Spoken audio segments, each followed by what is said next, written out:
All right, good evening. We are the Girls of Summer. I'm Sarah. That's Emily. Thanks for joining us. So tonight is kind of a fun night.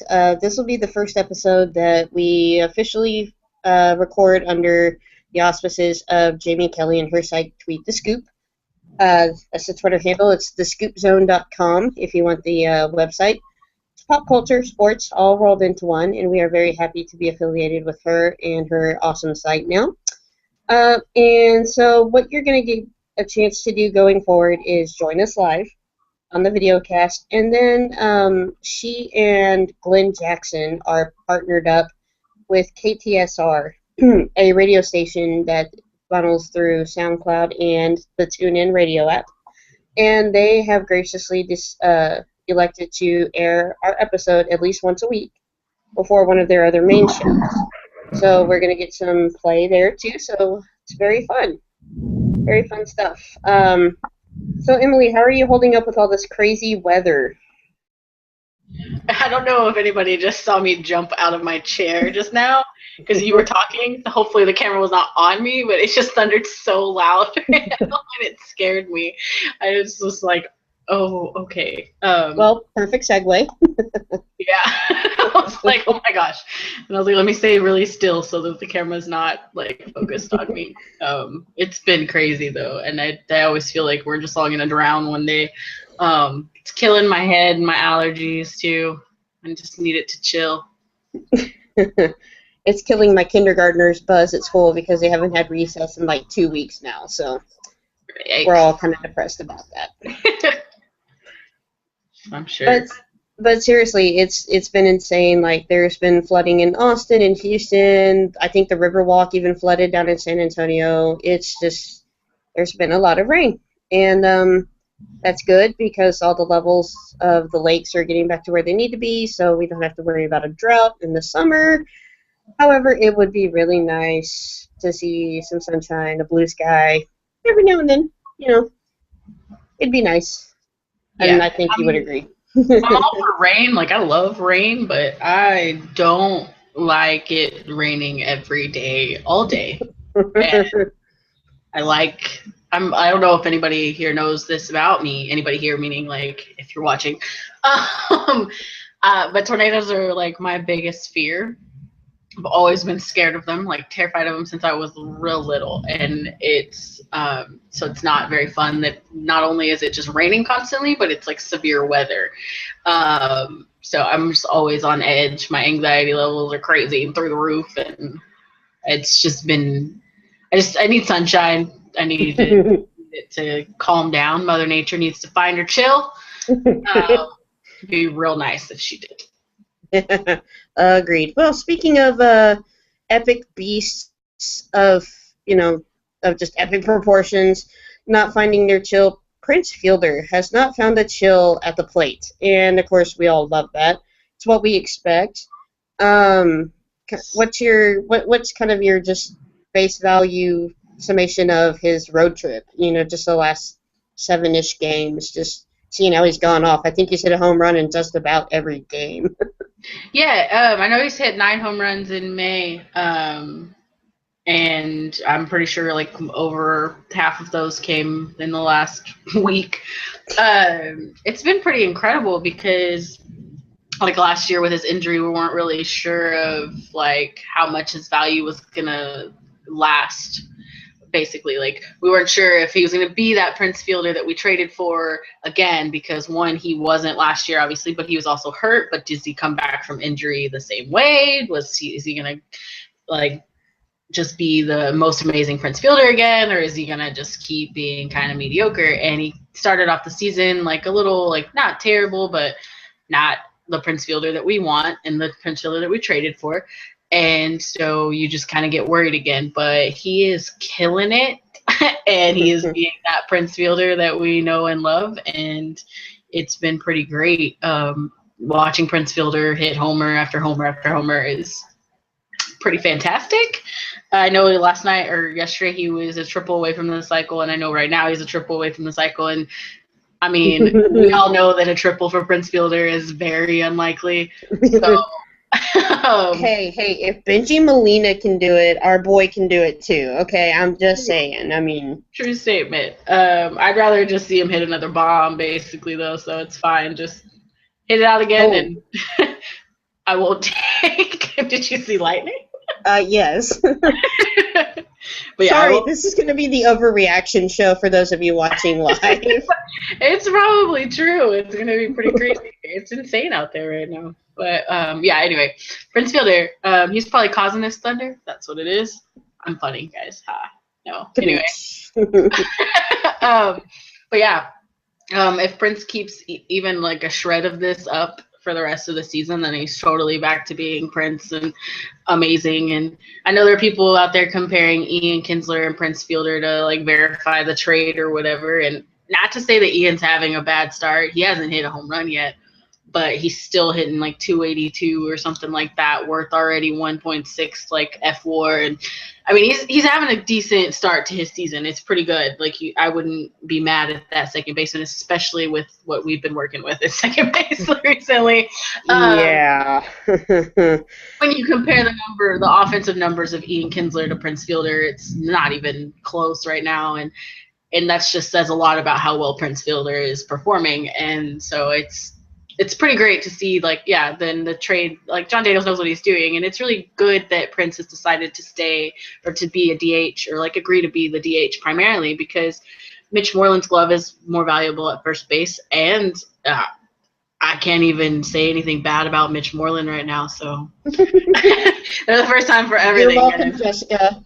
Yeah, like there's a first time for everything. I've got like not a whole lot bad to say about Mitch, so there it is. Like, you know, in 2 weeks he'll probably be injured, and that's fine. But right now, having Mitch at first and Prince at DH is working out really well. So just to try to put an analogy on it with Mitch, are we working with at least a broken clock is right twice a day? Is that kind of what we're working with here? Yeah, I got nothing bad to say about him right now. He's on the right time of day at the moment.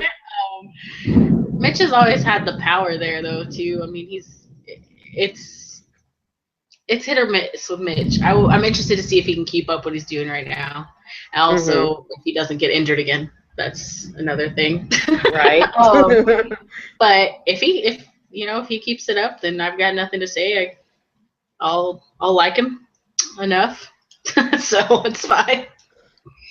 And real quick, I was out and about yesterday, and I overheard somebody say that the club might as well just get Yu Darvish healthy enough to trade, because clearly we don't need him. No. So, and of course, you saw what Phil Klein did last night. I mean, you can just look at the box score and still tell. And Wandy Rodriguez tonight. I mean, honestly, just no. That's not what we're doing here. So no. Well, if you think about the scores of the last few games too, have been really high, and they had to win the game. Like we had to score 9-10 runs to win a game, because our pitchers are giving up a lot of runs. Just because our offense is on fire doesn't mean our pitching's been great. But I mean, I will say that the pitching hasn't been, I guess, near as bad as I would assume it would be with the pitching staff that we have, and especially Phil Klein being like your number 12 starter. Like, you got to give that guy a break. He's not like supposed to be here. And it just is basically what it is. But Nick Martinez has been incredible, like far more, I think, exceeding everyone's expectations so far. Again, it's a small sample size and all that jazz and whatever, but I think even in this small sample size, we've gotten more out of Nick Martinez than we assumed we would. So, and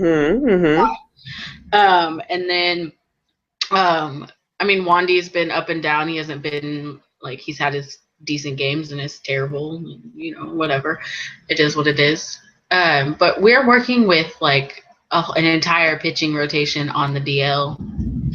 So these guys are definitely not that good, and I need not Prince. Like, I'm still thinking about Prince Fielder. I need Yu Darvish to get healthy and stay with us forever. Like, there is no trading Yu Darvish. There is Yeah. not. That's not an option. We need him. We need him to not have to start our 12th starter. Like, we don't need the number 12 guy going every 5 days. We need our number one, for real number one, not Rangers ace Nick Martinez, like a for real Rangers ace Yu Darvish going every 5 days. I need that in my life. And not to mention, it's just really awesome to watch Yu Darvish pitch. So.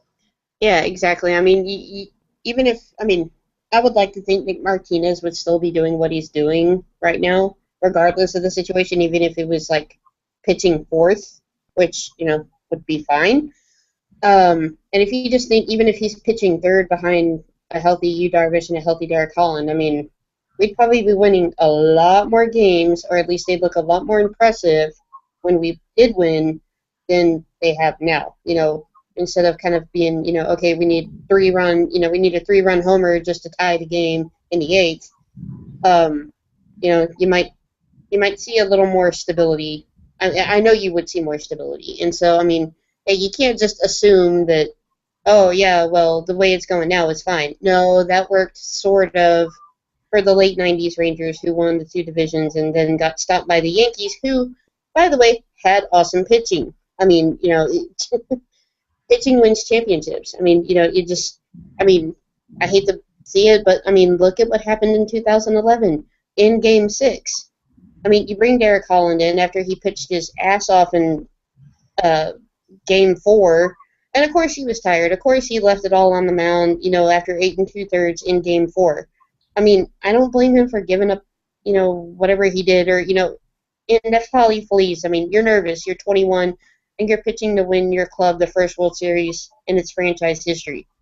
Yeah, it's going to be weird. It's going to be, I mean, you just need pitching. And so you can't just give up on a guy like Yu Darvish just because he's injured. I mean, the guy keeps himself in phenomenal shape, so he's at least going to functionally heal just fine from this. Baseball healing-wise, he's obviously got the mental fortitude to pull through it and get back on the mound. I have no doubt about that. Whether the ability follows with him, I know he's going to make sure it at least tries to. He's not going to give up, so we really shouldn't give up on him either. And it just kind of bothers me that fans are already thinking that way. Just the thinking of, oh, well, let's just get him healthy enough to trade him again. Well, no, you're not going to do that. Anybody who thinks that pitching isn't necessarily good, like ace style pitchers isn't necessary, can just look at the San Francisco Giants in any year that they won the World Series. Especially last year, like Madison Bumgarner, like the Giants would not have won, probably not even gone as far as they did without Madison Bumgarner. Like that kid, won that championship for them. There was no one dealing better than Madison Bumgarner at that time, and he just blew him out of the water. And I mean, I know that he only pitches 1 game, whatever, but I think he pitches 2. But it's still, and there's, you have to win more than 2 games, but still, those games, if they had been any other pitcher, there wouldn't have been almost a guaranteed win. So you think about it, you throw Madison Bumgarner out there for 2 out of 7 games, you only have to win, have to put a lot of effort into winning 2 games because Madison Bumgarner just got you. Exactly. So those ace type pitchers, if you've got them, you got to keep them and you got to treasure them. That's why Clayton Kershaw is snatched up. Dodgers are never going to get rid of that guy. Madison Bumgarner's probably never going anywhere. But I mean, you got to keep them. You can't. There's very little that you can trade for that would be worth it for guys like Yu Darvish, unless you were actually rebuilding your team. And we're not doing that, regardless of how bad everyone thinks the Rangers are. It's mostly because of injury and because of guys not playing to what their potential was supposed to be. And we're not rebuilding. We still got depth. We still got a good farm system. There's no need for all that. So Darvish is staying. I will personally boycott the Rangers if he gets traded for anywhere. So that's fine. All right. So that's kind of an interesting segue to our next little topic of conversation. We're going to move over to the National League. I know that's kind of a shock, but something interesting happened with the Miami Marlins just this last week, and they, just to put it bluntly, in case anybody listening or watching didn't hear the news, their general manager named himself as the manager of the ball club, like Jeff Bannister, Ron Washington, that type of manager.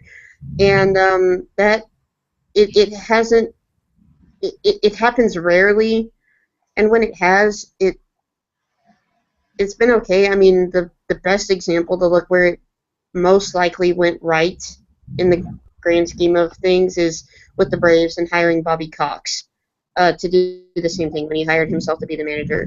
Now, of course, he had Smoltz and Greg Maddux and just the incredible teams of the 90s, but it can work. However, this just seems like it's like it just kind of seems like a chicken with even more of its head cut off than it is right now. And I know we kind of talked about this before the show, but can you just imagine what would happen if John Daniels had decided to do that instead of hiring Jeff Bannister? Yeah, judging by the amount of people that I hear on a daily basis who already hate John Daniels, that would be a huge disaster. There would be fans just up in arms about it, and I can't even tell you that I would be okay with it. I love John Daniels. I like him as my general manager, but I think that it's like the whole Jerry Jones situation of Jerry being the owner and the GM of the Cowboys, and how you need somebody more hands-on that can be more like in the baseball, like actual baseball, not business mode all the time to be your to be your manager. Because Jeff Bannister doesn't have to think about the business side of things almost ever. He put a team on that field, put the lineup on the field the way he wants to, put the players where he wants to create the best outcome. He doesn't have to think about which guy's going to get traded into his team until it happens. So I think that needs to be separate to keep the focus different. John Daniels is obviously going to think about his next trade or his next move, He's not going to he doesn't necessarily need to think about everything that goes on that field. And he might not even be the best person to do that because they're different roles. And so I don't think that I would be okay with John Daniels doing that either. I don't think that John Daniels would ever do it because he's smarter than that. The Texas Rangers are run better than the Marlins are. So I don't think that he would ever do that. But it's kind of insane to me. It's interesting to see how it'll work out in Miami. It could work. I mean, I'm not trying to completely tell you that it'll fail, but I don't think that it'll work. Yeah, it just seems like you're mixing too many things that, like you said, they just don't need to be forced together like that. They don't need to be wedged together. It just seems like you're trying to force a square peg down a round hole, or vice versa, however you want to put it. It just seems like you're trying to make two incompatible, unnecessary things coexist, and you said it best. It just seems like it's destined for failure more than success, just on the surface level of how often something like that just seems crazy to just the general public. Yeah. And a mutual friend of ours had an acquaintance of his own bump into John Daniels randomly at an airport. And so this acquaintance of our friend asked him, so what do you think of Dan Jennings doing this? And he goes, me and a few other GMs have been giving him crap about it all day. We just don't understand it. That's awesome. So, I mean, for John Daniels to, not only admit, yeah, we're giving him crap about it, but for him to even say, look, it just seems weird, and, I mean, that's all he needed to say. I don't want any more out of him than that, but, I mean, even he realizes it's probably not a good idea. Even though most of the fan base that we all love probably thinks he's doing that anyway, so... Yeah, probably. I mean, he's not, but... I think that John Daniels has a good baseball mind. I think that I don't think that he would be a great manager, but being a manager is, I don't know, there's very few great managers out there anyway. But I think that he might have the capability to do it. I just don't think that he never would because he thinks it's stupid. But I think that he's just better suited for for the business side and the GM side of it, and I'm sure he has his opinions on what Jeff Bannister should do with the team, and I'm sure they talk about it, and maybe that's probably about the extent of his involvement as being a part of the manager, because I think he understands the level of manager statuses. Like, he's over here, he's got to do his thing, let Jeff Bannister put whatever he wants to on that field. Obviously, he'll have opinions, that's his job, but not getting too intrusive is something that he does. This doesn't make any sense, especially if he thinks that Dan Jennings is being stupid. So there's that. And speaking of Washington, I know you know this, but he's back in baseball, which is kind of suspicious. But he's back working for Oakland as a special assistant, and he's going around kind of with the big league club and their minor league club, apparently just helping out with fielding, just especially with the infielders. And we know that was his forte, especially with like Elvis and Rugi and all that. It's kind of interesting to see him back in baseball. A lot of people felt bad and felt like he, needed to be back in baseball. How do you feel about him being back? I feel like it's a weird timing, I think. It feels really weird. But I don't know the other side of things, so maybe it's not as weird as I think it is. But also, I think it's strange that the Oakland, he can't even be in the dugout during games. Like, he can't even be with the team during games because Oakland has the max amount of coaches. Well, right, and I assume it's kind of like Pudge. He's kind of like a special assistant who goes around and works with like Alfaro and Solis and everything, and I'm sure it's probably the same thing for him. Yeah, I guess, but I don't know that. I don't know. It's weird to have Ron Washington in that role because we have people like Michael Young and Darren Oliver and Pudge and like Greg Maddux and stuff like that are like, good at baseball. And Wash was not good at baseball. So it just is kind of weird to me. And I mean, I get it. I mean, I know my mom calls them special buddies. Funny. She's always like special buddy to the GM, like Gussel Pudge, because they don't really have like a real title. I mean, they do have a real title, but it's not like a legit like job thing. I don't know. It's weird. Right. They kind of hang out and they're like, hey, let me teach you some baseball for 2 days out of the whole year, and then that's my job. But it's just weird to see Wash in that role, and it's kind of weird to even see him back at this random time in the middle of the season. Yeah, and what's confusing about it to me is he pretty much said it in his presser, look, this is about me spending time with Mrs. Washington again, and people drew their inferences from what he said and kind of how she looked, because I watched it and she looked really mad, so, I mean, you can kind of guess, that they probably had issues they needed to work on, and so you wanted to believe, okay, well, he needs to go focus on that, that's fine, but then it's kind of like, wait, you said you needed this time away from baseball, but now you're back. So which is it? It kind of seems like, I guess it just kind of seems like you lied. It's like, okay, did you really need that time away from baseball, or what was going on exactly? And I'm not going to pretend like I know anything deeper than just based on what we heard and saw at the presser. But it just, you're right. It seems weird that he's going to pick that team at this time to come in, and it's like, okay, but just 6 months ago you said you needed this time away, so what are we dealing with here exactly? Right. I don't know. And I mean, maybe something happened in his personal life that just decided he can come back to baseball now, and if Oakland needs somebody, then they got him. It's fine. It just does seem a little weird, like from an outsider standpoint. I obviously can't comment on anything in his personal life or anything that's going on in the Oakland A's organization or whatever. Right. But I mean, everyone kind of thinks it's a little weird. I've not seen any. I mean, it's good for him. A lot of people, like if you're a Ron Washington fan and you just wanted to see him succeed, then I mean, it's good that he got a job somewhere else and is back in baseball and doing what he likes to do and whatever. But I also discovered that maybe like it's like I don't know if I discussed this on a previous podcast or not, but I don't think I liked Ron Washington as much as I thought I did.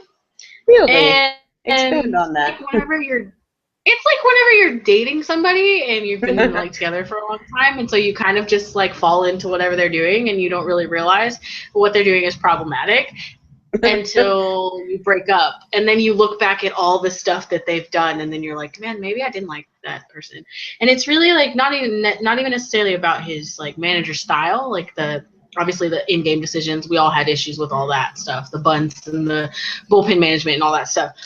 We know we did not like any of that. But even just like sometimes the way that he would talk to the media, I would realize now that I don't really like the way that he would address the media sometimes. I appreciate honesty, but I also feel like he kind of had this air about him where it was his way, and like it is what it is and it doesn't matter anybody else's opinion. And it was like an almost arrogant way about him. Well, especially with the whole Yu Darvish thing. Yeah, that too. And I know because people would question Wash all the time, and he probably did get defensive about it. But like, I don't know. I don't feel like he was open to criticism, as like constructive criticism even. And I feel like maybe that could have put a little bit of a strain on his relationship with other people in the organization. Not to saying that it did, not to start any rumors there. Right. But I'm just saying that I feel like that could have been a problem. And it's just one of those things where like while Wash was there, it was just like, that is what it is, go Wash, whatever. And then now I look back on it and I'm like, that was, yeah, I don't think I really liked him as much as I thought I did. Yeah, it'll be interesting to see if this, I mean, it seems harmless, and I shouldn't use the word harmless because he's not doing anything bad, but it seems like it's innocent enough that he's back just being an advisor and helping out, you know, in the capacity that he is. So I can't begrudge him that.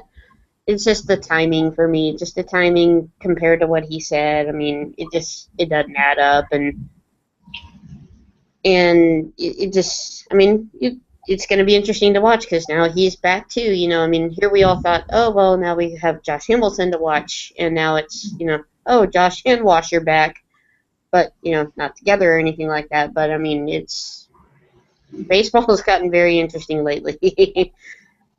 And it's been interesting. So we've been doing fantasy baseball this season, and your outfield I'm very jealous of.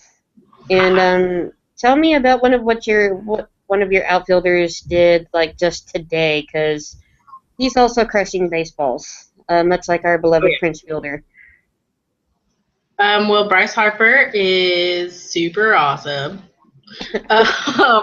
I got a notification from ESPN earlier that said Nationals outfielder Bryce Harper homers to left despite thinking he popped out.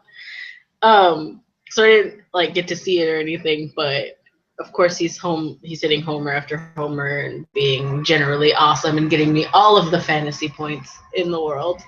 By the way, my outfield, in case anyone wanted to know, is Mike Trout, George Springer, and Bryce Harper. I would also like to clarify, we only have 4 people in our league, so yeah. We only have 4 people in our league, so it's not like that serious. But I managed to get like really awesome people still, and it was Prince Fielder and Miguel Cabrera on my team. So that's pretty cool as well. And my second baseman, of course, is Ian Fielder.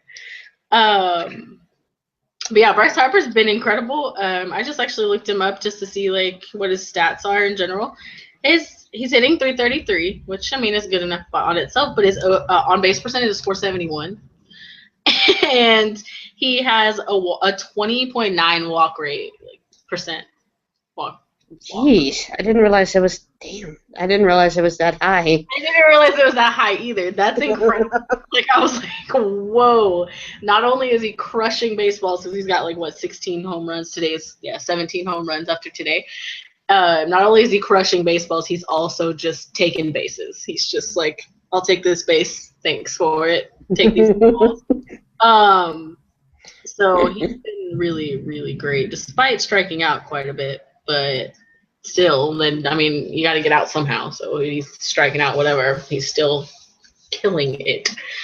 He's been incredible. He's already worth 3.5 WAR according to Fangraph, which so for some people it's just a good season. Like 3.5 is fine for the whole season, but for Bryce Harper it's only May, and that's what he's worth. So he's been pretty insane. I know, like I get my updates, like news updates from ESPN, just in general, not just about the Rangers.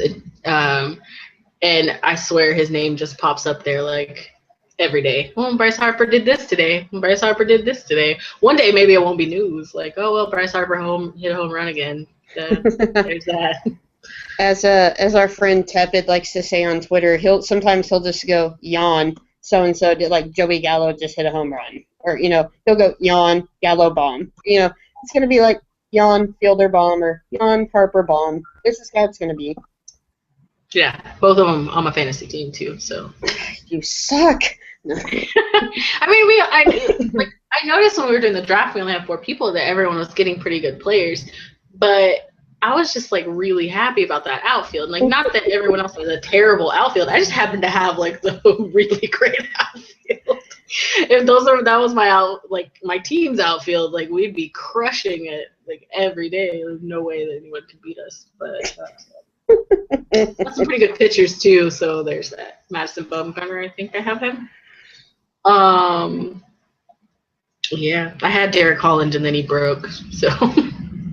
Yeah, let's not talk about that. Yeah, but I'm killing it. I'm beating everyone right now, so. Yeah, shush. I lost last week though. I think that's the first week that I've lost. But overall, I still have more points than all of you. Oh, speaking of Prince Fielder, he just on the first pitch just flew out to center field and looked like he was about to just crash his bat into the ground. like it was almost dead center, and he knew he should have punished it, and he just got right under it and flew out, and he was mad. That's funny. I don't have the TV on in here, so I can't see it. I just get the updates from my phone, like always. Yeah, it was entertaining because he pretty much knew. Yeah, I screwed that one up. That's awesome. But at least he's back to that level. I mean, it's like you said, we were all kind of questioning it, and it's good to see that he's pissed off about missing baseballs like that. Oh yeah, for sure. One of the things that I just love about this team right now, and I know that winning breeds the camaraderie and the fun part of it, and vice versa, whatever. But just they look like they're having so much fun. They just look like they get along really well, and it's just been really great because like all the Latin guys they are all really close too. But the fact that like all the Latin guys are also like involving Prince Fielder and any like Jake Smolinski's hanging out with them or whatever, like I think they just look like they get along, and it's always so much fun to watch them in the dugout. Went to a game. I haven't been to a game in a really long time, and it's like super weird for me. But went to the last game I went to, you can see in the dugout, and I just watched them all do their like high fives, and they have the most extensive high fives. Okay, I gotta stop you there. I know Elvis is the king of that, but he and Thomas Field have no idea what they want to do. It's almost like he had to go from Kins to Rugi, and now Rugi's gone, so he's like, I don't even know you, just good job, let's go. It is just so painfully awkward. That's amazing. Well, yeah, because he's gotta like switch out his best friend every 5 days or whatever. But no, what's up with that, KJ? Come on. In the dugout though, before the game, I know that Prince and Elvis do this thing where Elvis is like eating Prince's heart or something, like their Prince is eating Elvis's heart. I don't know which one. I don't know. They do this. It's really elaborate. They go like this whole like high five thing, and then one of them, I can't remember which way it goes. I think Prince grabs Elvis's heart and then eats it, like grabs his chest and then like pretends to eat his heart, and then Prince and Keone do this thing, and then he just like Prince just picks Keone Kella up, and oh God, he's gonna break our future closer. God, probably. And then it's gonna be like that Jeff Baker high five moment. Oh God. But then they like Elvis goes down the line to everyone, and he is the one with the most elaborate ones. But he'll go down the line to everyone in the dugout before the game. And keep in mind, like, all the bullpen pitchers are in the dugout before the game. And he literally high-fives everyone. And it is not just a simple high-five to anybody. He has got this whole routine with every single person. And I'm always just so, like, curious as to how he can remember that. Like, how do you remember who you're doing what with? But it's just really fun. I just went off on this random tangent about high fives, but I just really love how much they look like they're getting along and like enjoying each other and playing baseball. So it's been really good. Now, like you said, give Elvis like a consistent friend for more than 5 minutes at second base, and we might get something consistent there too. True. Well, and it was funny because like I watched a couple of Round Rock games over the weekend. And even Rookie and Hanser Alberto, who they played the middle infield in Frisco, and now they're in, they probably should have been in Round Rock together this whole time. But that's another episode.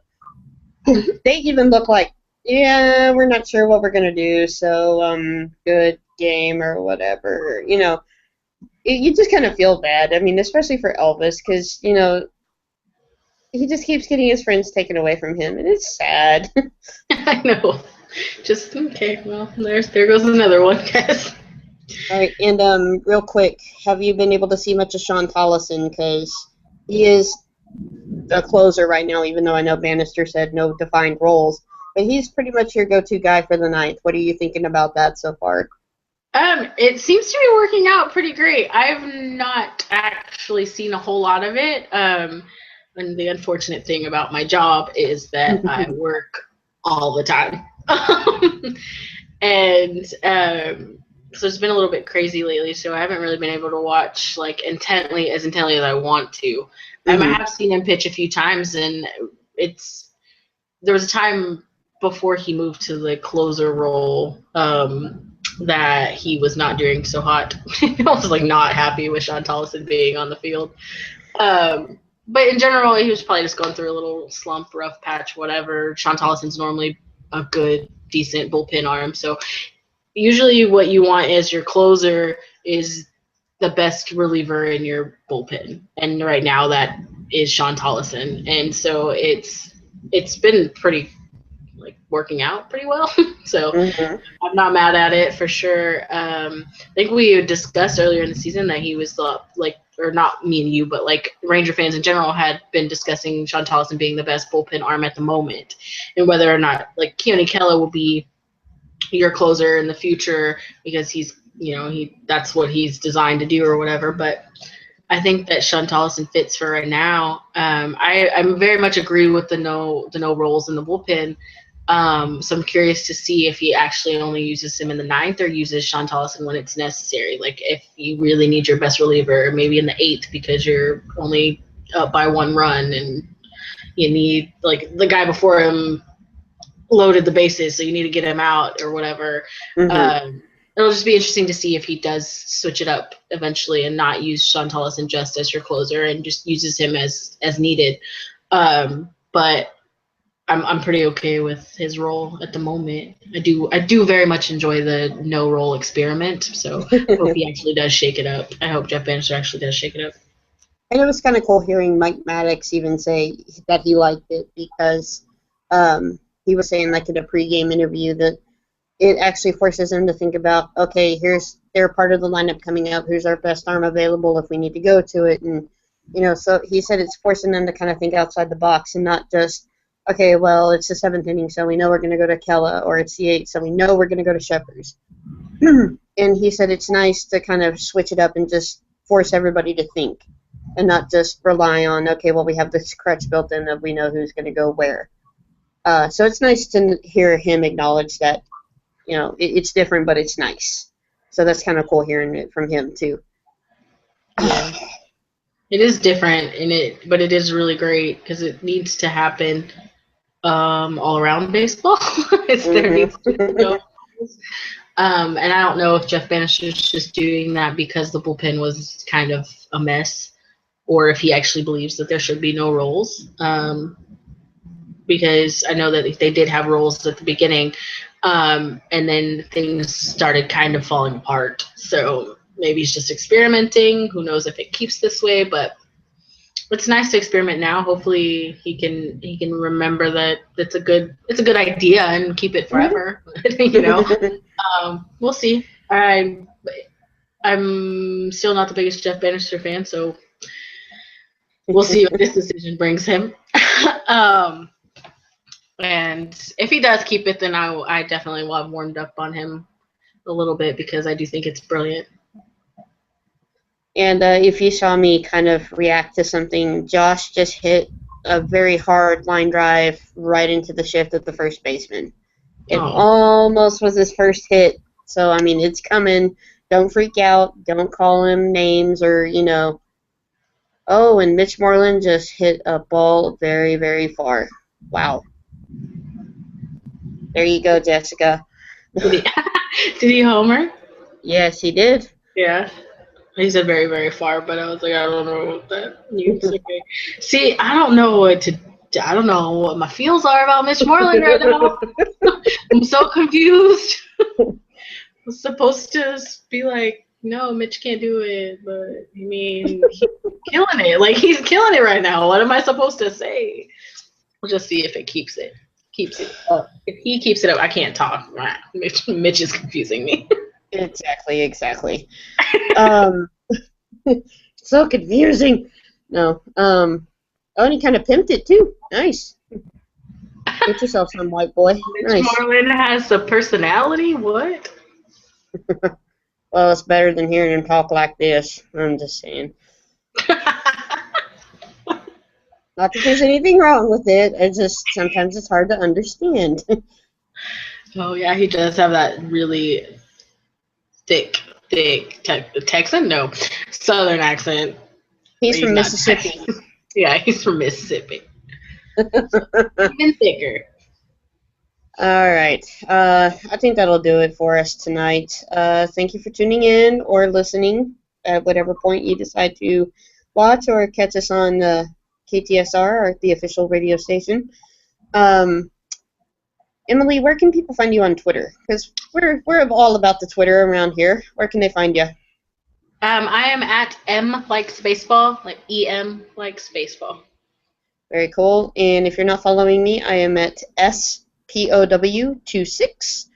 And, we will gladly interact with you, answer questions, chit-chat about baseball, life, whatever. So please come find us, follow us, talk to us. Any final thoughts or parting shots for us before we leave tonight? I'm gonna say something about Josh. I haven't seen him yet. I haven't actually laid eyes on him yet. Okay, go ahead. But I know that you said he just hit a line drive. I think that he hits his first home run. I'm gonna put this bold prediction out here just because I want to. Mm-hmm. And he hits his first home run when they come home on Thursday, just to show up the fans that don't want him here. All right. Put more of your money where your mouth is. Where is it, and where does it land? I think Josh is going to go opposite. Ooh. I'm going to give him that much power in his first home run.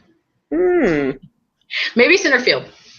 I think on the, Greens Hill, probably. Okay. So just dead center, Greens Hill? Yeah, I'm going to give him center field, center Greens Hill. All right. Probably about halfway up. So Greens Hill adult can go and get it? Yes, Green Hill adult can grab that one. I think that Josh has got it in him. I think that we don't need to panic yet. I know a lot of people were calling for his head already after his first at bat yesterday. But I think that he's not going to be the Josh Hamilton that we saw before, but he's going to be a decent hitter. Josh is naturally talented at baseball. So we'll be good. Yeah. And my final thought is also for Josh. I got to see him in Frisco, which was really cool. But for everybody who felt like he didn't apologize enough in his press conference, you're expecting the wrong thing of him in that environment. He gave you exactly what he would give you in any press conference, just given that that's how he operates in front of the media. That's just how he is there. What you really need to do to understand Josh is to see him signing for 45 minutes before a game in Frisco and just talking to every little kid and every gooey-eyed little teenage girl who is still in love with him and, remembers what he did for. I mean, you need to see him around that environment to really understand that he is glad to be back here. And I'm not just saying that. I mean, I saw it with my own eyeballs. You need to see that to really understand that he is sorry, he is appreciative, he is glad to be back.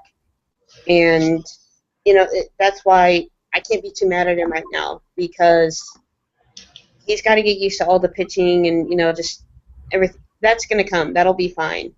But if you're worried about, he doesn't want to be here, he's still a slacker, I feel like he at least is putting forth the effort to show that he's changed. And to me, that makes all the difference, and I'm okay with that. Oh, yeah. I've never doubted Josh Hamilton's love of fans, I guess. Mm-hmm. Seeing all the pictures and all the things about him signing autographs for every single person in the area. Like, he didn't stop till the last autograph was signed. Like, that man wants to be here. He's ready to be here. I think we need to give him a second to reacclimate to it. He hasn't played baseball in a while, like this kind of baseball in a while. Mm-hmm. So I forgave him really quickly. I was one of those ones that was really mad at him too, and it is what it is. It's his life, and he came back and he apologized enough for me. Like, I don't care. Mm-hmm. I get what you're saying. Like, you went through some stuff, and you're Josh Hamilton, and now you're ready to be back. So, you just let him do what he's doing. Figure it out. It's his life, really, though, and it's what's important for his life, and that's the reason that I could forgive him so quickly, because it's not about me. It's about him. Right. Rangers Nation just needs to find their chill, because that's something else that the Girls of Summer are about, is finding our chill when it's appropriate. And unless your name is Prince Fielder, you probably just need to find your chill right now. And, or I guess in your case, Bryce Harper. Mm. Either one, both. Neither one of them need to find their chill. But just we, the fans, let's just try to find our chill about everything. Because, it is fun watching them play right now, but, it just find your chill. Let's not overreact, underreact. Probably just shouldn't react at all. Just take it as it is. And, especially with Josh, just give him a few plate appearances. We saw what it took for Shin-Soo Choo to get out of his own head and get back to what we know he could do. And the same with Prince Fielder. So just give him some time and it'll all be okay. Not really sure there's much more you can say about it, but just chill. It'll be okay. Yeah, it will be. Because even if Josh doesn't work out baseball-wise, then we go back to what we were doing before Josh. At the end, it is what it is. So I think that it's so low risk and so minute, basically. It doesn't even matter. It's just good for him. So I'm ready to see him. I was going to go to his first game here, but I'm ending up not going to it. I'm going to Frisco that night, but I will see him soon. I'm kind of excited. Then I'll see you in Frisco. Also, my new boy will be there, so you can meet him. Excellent. I'm gonna that reference on y'all, just so you know. Not even worried about it. There you go. All right. Well, again, we are the Girls of Summer. I'm Sarah. That's Emily. Thank you for tuning in. We will see y'all next time.